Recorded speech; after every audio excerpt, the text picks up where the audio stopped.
You know, as entrepreneurs, we tend to get very excited about things, which is a gift and a curse, right? It's a gift because it allows us to do what most people don't, which is execute on an idea, right? The curse is that sometimes we say yes to things we shouldn't say yes to.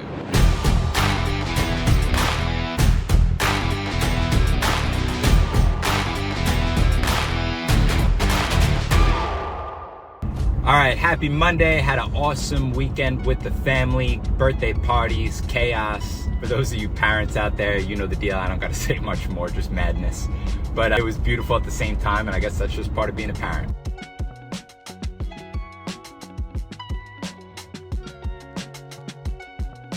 So how you frame your situation determines your outcome, and generally there's two types of people in sales.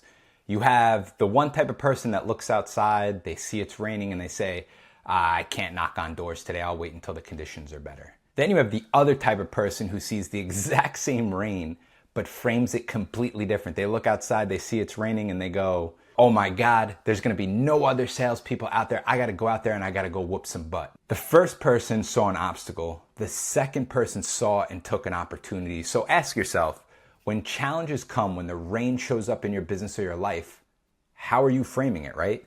Do you back down or do you take the opportunity knowing that while others may hesitate, you're striving to move forward and execute on the opportunity? So it's funny, success often comes not from specifically the circumstances, right? But from the perspective you choose to look at them in. So what I read this morning was embrace the rain and see it as your advantage. All right, let's start from the top. Coming episodes, we've got Sergey, so we've only got one at 12:30 this Wednesday. One is for us and one is for Jeff Shee's podcast. We have that John Delafori. He's the guy who's really scratch. When we're going on Jeff Shee's podcast, I wonder if we ask him if we can get the recording and then use that as an episode. All right, so you have that for the 13th. Yeah. Going to the week of the 20th. We've got Eric Garcia at 11:30 to 12:15, and then nothing after that. This is the number of times your show was shown to people on Spotify the last 30 days, 5,000 people. That's crazy. So just on Spotify, over 4,910 impressions over the last 30 days. YouTube's got over 200 subscribers now. That's pretty sick too. Hey, Shawn. Ron, what's happening, sir? Hey, business as usual, back on Monday. I hear you. The weekend just flies by, don't it? All right. So I got your message. What I think we need to do, I need to do a better job of it, is putting a Sound Harbor portal in that Google Drive that we have, is having a section in there with like contacts of the insurance company. I put it in Ring Central for you, and then I created a document in Sound Harbor portal called RT Specialty. So Got it. and I'm editing it now, so you might see some crazy stuff going on, but cool. Yeah, got it. What's on your list? I know you said email and quoting. I'm assuming like calendar stuff is on your list too, whether that's just scheduling a meeting with carrier reps or whatever the case is. So the VA could do email, calendar, and they could do quoting. Kind of like how I set it up for my producer. He does all the personal lines in the office now, but we have a VA that all she does is quote. So what this helps you do as well, it helps you batch your time a little bit better. Yeah. So I would look at your time and energy audit. I mean, if you did it a week or two straight every 15 minutes, then you should have a nice list of things that you want to get off your plate. I mean, email, calendar, quoting is just one. I don't know how much commercial you're dabbling in, but maybe it's certificates of insurance you can begin to offload. Maybe it's D cards and binders, and then look to bring somebody on who can handle it. If it's a non-licensed person, then try to get a VA.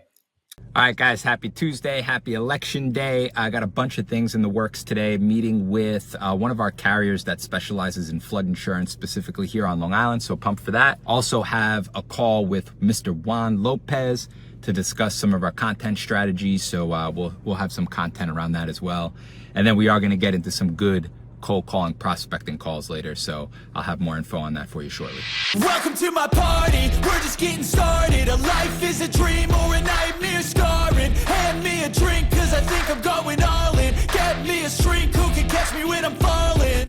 Yeah. All right, so just wrapped up the Tuesday morning workout. Something that was on my mind that I wanted to share with you was, As entrepreneurs, we tend to get very excited about things, which is a gift and a curse, right? It's a gift because it allows us to do what most people don't, which is execute on an idea, right?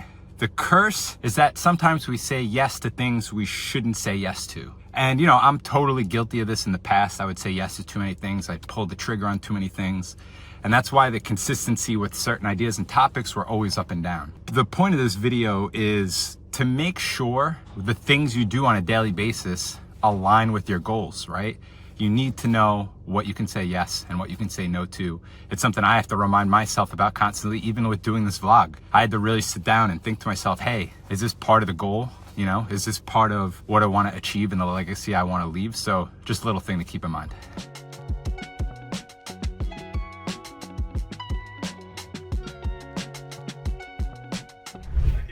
What's going on? How you doing? Your setup since the last time we spoke. Oh yeah. It's a bit different this time. I should be facing you this way, but I'm limited on space, so I'll get that updated hopefully in the next couple of weeks. I've niched towards restaurant and bars specifically, and then I actually had other agents reach out to me and basically were just like, hey, I got this restaurant in New York City. Would you like to take a look at it? And I'm like, well, okay. And I wrote a couple of nice size accounts from it, and that was when I was not being super consistent with it. I was like, imagine I actually put a lot of effort into this. It could be not only attract new business, but it's also like a good recruiting tool as well, I thought, man, if I could recreate that somehow, as a small shop, plus it'll be a cool documenting process. So yeah, what do you got? Yeah, I took a look at your sales and you found a policy a couple days ago. Thank you. Yeah, no problem. I mean, Neptune is so freaking easy. It's just easy to do. What are the two new features? We just recently launched replacement cost on building coverage for our residential policies that are secondary and rental homes. All right, so we had a client who had a small water leak and they want us to call them and just discuss if it makes sense to put in a claim or not. Usually in these scenarios, we have to be really careful because we don't want to tell the person not to put the claim in, but we want to make sure they're aware of the ramifications of putting in a claim. So here's going to be the call. Of course, everything always happens when I'm away from my house. So Yeah. I called my contractor that did my bathroom. Hey, there's water leaking down. Could you send somebody? I know it's a Sunday. And he said, yes. They said it was one of the heating pipes. Gotcha. Standard homeowners insurance policies here in New York, they are subject, you have your standard property deductible. So Yeah. The average deductible nowadays ranges anywhere from $2,500 to $5,000 on Long Island specifically. I'm not going to tell you not to put any claims. Obviously, if you have something catastrophic or something major, you want to Yeah. put the claim in to make sure everything's done right and documented. Avoid putting in a smaller claim as much as possible, because what'll happen is come renewal time, they will raise your rates. They can actually non-renew or cancel your policy, and then you'd have to go to another carrier, which could be a lot more expensive. What's going on, man? How you doing? What you got? Nothing much, man. I have some videos from the podcast. Okay. I think it'll be good to share. And so after that, if you edit those two, they're already approved. So once they're edited, I'll go ahead and schedule them. And then once you approve this content right here, go ahead and schedule this out as well. All right, so yeah, we'll let's stay in touch, and then keep on top of the numbers and stuff, and then we'll revisit getting everything started in December then. They tell me that I'm never gonna make it. They want me to do something that could make sense. They hate when I keep dreaming I'll be famous, but I don't give a fuck, I'ma keep chasing. They tell me that I'm never gonna make it. They want me to do something that could make sense. They hate when I keep dreaming I'll be famous, but I don't give a fuck, I'ma keep chasing. All right, so big win for the agency. The electrical contractor we wrote a couple of weeks prior works out east in the Hamptons. They had to secure an excess policy for a bid on a new job. So we're writing them a $5 million excess here in New York with New York labor law coverage, which is a nice revenue of an additional $2,000+. So excited to get that one on the books today and keep things rolling. And this is one of the things I love about contractors insurance. Are they service heavy? Yes, they can be. But it's important to set up the self-service portal so they can service some of their own COIs if they want to. And second, one of the beautiful things about them is they continue to grow, right? They add employees, they add trucks. That increases the workers' comp, that increases the commercial vehicles. They might need labor law coverage here in New York specifically. So there's a lot of different things that can happen for the account to continue to grow. And generally, as these contractors grow, their insurance requirements get higher and higher because they're going after bigger and larger jobs. So one of the main reasons I love contractors compared to your Main Street Bob. So the way I used to have my onboarding and training is basically all within the Google Cloud and community, right? So I would have a Google Doc with a playbook. Within the playbook, it would have a link to a video, which when you clicked on that, it would take you somewhere else to watch the video. But with your software specifically, which I found extremely useful, is you can run a new employee through a linear course. And within that course, it could be onboarding, day one, step one, how to send an auto ID card. And the top can be a video embedded into the form, so I don't have to click on it and go to an external site. It's all within the platform. They watch the video. They look at the step-by-step guide on how to complete it, have the little checklist at the end. And then the part that took it to the next level, which I thought was probably one of the best hidden benefits that I found out about it, is you can create a quiz around that specific topic. And then on top of that, you can create an assignment, meaning I can say, hey, here's an example of somebody requesting an auto ID card. Please do this and let me know when the assignment is done. And I can confirm, like it's almost like a test project, you know, which I liked a lot. All right, early Thursday morning. One of the big things I'm working on right now is starting a new weekly team sync meeting starting every Monday next week. So the last couple of nights I've been putting in a lot of work, just building an agenda for that weekly sync meeting, what exactly we're gonna discuss. And one of the things I thought was interesting when I spoke to my mentor is rating the meeting from 1 to 10 and asking for feedback at the end of each meeting, which I thought was super interesting in a way to kind of like how we talked about improving the YouTube video, like how we're gonna improve one thing on that video. I think the same is gonna apply for these meetings. Like what's one thing we can do every meeting to make it a little bit better, right? So I'm excited to get those weekly team sync meetings going. And then the second part of that is setting up one-to-ones with the team once a week. And these are short 15-minute meetings with each team member. It's not gonna be like a hour long where it's like wasting people's times. I wanna just get straight to the point, follow the agenda, and take it from there. So excited to get that stuff going.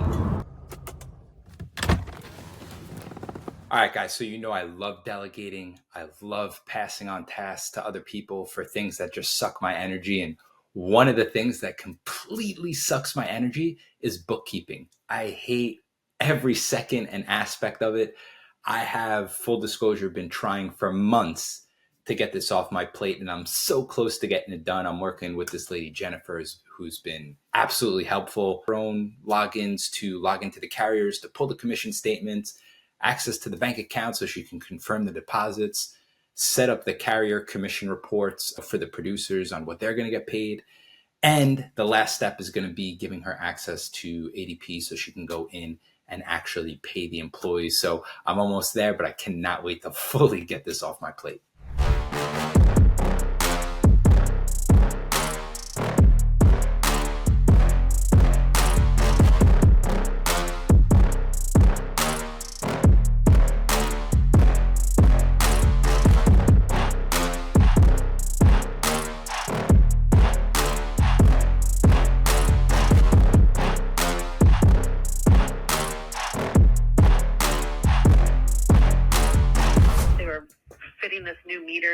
Smart meter, and they didn't tighten the coupling link and claimed that we had a big gas leak. Turns out our plumber came in. He said we didn't have a gas leak. They tested everything. Long story short, it was something that didn't connect it, and now it's thrown us into this cycle of Department of Buildings and trying to get it back and a slew of other things. So looking at our policy and the utility service disruption, if this is something that would qualify for it, or if it's... Yeah, off the top of my head, that's a really tough one to answer. I can tell you, and I'll look more into it when we get off the phone, but generally utility disruption has to be from one of a couple of different things, like either a named storm that came by and knocked out power and you guys couldn't operate for a week or whatever the case is, or you can double check some notes and determine really if this is something you should consider like filing a claim for or not. So I can go through that, search a little bit, and then get back to you in the next couple of days if that's okay. Sure. All right, so I'm pumped. It's Friday. Got the meeting agenda for Monday completely worked out. We're going to formally introduce a couple of new team members to the rest of the team. So the whole agenda is worked out. I spent a lot of time on this. I watched a bunch of videos on good old YouTube University. Currently reading Meetings Suck by Cameron Harold, which has a bunch of good information in it. So if you're looking to build more of an agenda for your team meetings, I'd highly recommend just going into YouTube and searching best way to have a team meeting for a virtual company, reading some books on the topic because it's been super helpful for me. So the agenda is built out. Again, it's going to be going over our mission statement and core values. We're going to share some wins. We're going to go over our scorecards and our quarterly rocks, right? What goals we're trying to achieve and accomplish. And then we are going to go over some company announcements. And then at the end, we want to have everyone rate the meeting. We're pumped to get that going, and I can't wait to share it with you guys next week.